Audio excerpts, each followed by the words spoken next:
Good evening, everybody. Today we're going to be reading the Gospel of Mark, chapter 7. But before we begin, I want to say to all my Muslim viewers, I hope your Ramadan is going blessed and it's going very good. And to all my Catholic and Orthodox viewers who are also going through Lent like myself, I hope that yours is also going good and it's going blessed. So I appreciate you for joining me. Today we have the Gospel of Mark, chapter 7. But yesterday's chapter was really good. I really enjoyed yesterday. We had the story of John the Baptist after what happened, and I brought up how they think that the daughter of Herodes might have gotten paid back for cutting John the Baptist's head off. But we also learned of the feeding of the 5,000, one of my favorite stories. So it's just a really great chapter. Let's see if chapter 7 is good too. It will be, because almost all the Gospels have great chapters. But we start off with the tradition of the elders. Now when the Pharisees, with some scribes who had come from Jerusalem, gathered around him, they observed that some of his disciples ate their meals with unclean, that is, unwashed hands. For the Pharisees, and in fact all Jews, do not eat without carefully washing their hands, keeping the tradition of the elders. And one coming from the marketplace, they do not eat without purifying themselves. And there are many other things that they have traditionally observed, the purification of cup and jugs and kettles and beds. So the Pharisees and scribes questioned him, "Why do your disciples not follow the tradition of the elders, but instead eat a meal with unclean hands?" He responded, "Well, did Isaiah prophesy about you hypocrites, as is written? You disregard God's commandment, but cling to human tradition." He went on to say, "How well you have set aside the commandment of God in order to uphold your tradition. For Moses said, 'Honor your father and mother,' and whoever curses father or mother shall die. Yet you say, if a person says to father or mother, 'Any support you might have had from me is korban,' meaning dedicated to God, you allow him to do nothing more for his father or mother. You nullify the word of God in favor of your tradition that you have handed on, and you do many such things." He summoned the crowd again and said to them, Hear me all of you, and understand, nothing that enters one from outside can defile that person, but the things that come out from within are what defile." When he got home, away from the crowd, his disciples questioned him about the parable. He said to them, "Are even you likewise without understanding?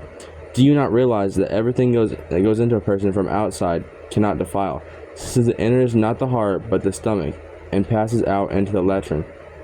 Thus he declared all foods clean. But what comes out of a person is what defiles. From within, from their hearts, come evil thoughts, unchastity, theft, murder, adultery, greed, malice, deceit, licentiousness, envy, blasphemy, arrogance, folly. All these evils come from within, they defile." The Syro-Phoenician woman's faith. From that place he went off to the district of Tyre. He entered a house and wanted no one to know about it, but he could not escape notice. Soon a woman whose daughter had unclean spirit heard about him. She came and fell at his feet. The woman was a Greek, a Syro-Phoenician by birth, and she begged him to drive the demon out of her daughter. He said to her, let the children be fed first, for it is not right to take the food of the children and throw it to the dogs." She replied and said to him, "Lord, even the dogs under the table eat the children's scraps." Then he said to her, "For saying this you may go. The demon is gone out of your daughter." When the woman went home, she found the child lying in bed and the demon gone. The healing of a deaf man. Again, he left the district of Tyre and went by the way of Sidon to the Sea of Galilee, and to the district of Decapolis. And people brought to him a deaf man who had speech impediment, and begged him to lay his hand on him. He took him by himself away from the crowd. He put his finger into the man's ears, and spitting touched his tongue. Then he looked up to heaven and groaned and said to him, "Ephphatha," that is, be open. And immediately the man's ears were open. His speech impediment was removed, and he spoke plainly. He ordered them not to tell anyone, but the more he ordered them not to, the more they proclaimed it. They were exceedingly astonished, and then they said, "He has done all things well. He makes the deaf hear and the mute speak." And that's where we end with the Gospel of Mark, chapter 7. So, again, it was really we learned where how all things became clean, and he's telling the Pharisees how some of the old laws he's abolishing them. Now there is a part of the Gospel of Matthew chapter 5, verse 17, where he said, I am not here to abolish the laws, but to fulfill them. But this one, it makes a lot of sense, right? Because what malice you bring from inside of you comes from your heart, right? And you don't take that in. But it's a short little reading, a lot shorter than yesterday's, but I thought we could do this. I just want to say I really appreciate all of you. And tomorrow we'll be doing the Gospel of Mark, chapter 8.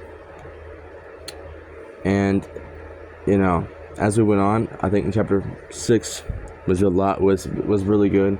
Probably my favorite so far of the Gospel of Mark, but we'll see, like, how it continues on. And remember, I'm blessed to have you guys in my audience, and I really appreciate you watching every day.